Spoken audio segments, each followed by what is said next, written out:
এ cube minus 1/a cube সমান 0 হলে a square plus 1/a square এর মান কত?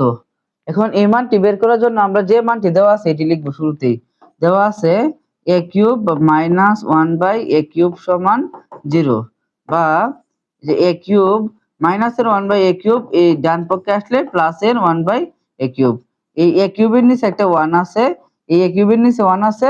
এখন আমরা আর গুণ করব। a কিউব আর a কিউব গুণ করলে হবে a টু দি পাওয়ার 6, 1 আর 1 গুণ করলে হবে 1, বা এই a টু দি পাওয়ার 6 1 এর উপরে আমরা ইচ্ছা করলে 1 টু দি পাওয়ার 6 দিতে পারি।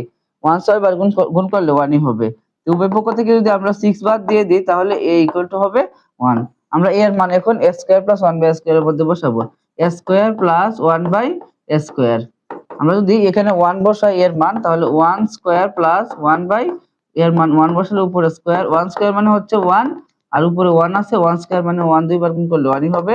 এই যে 1 প্লাস 1 কে 1 দ্বারা ভাগ করলে 1, এই 1 আর 1 যোগ করলে হবে 2, অর্থাৎ a square plus 1/a square এর মান হবে 2। এই 2 হচ্ছে খ নাম্বার অপশনে আছে।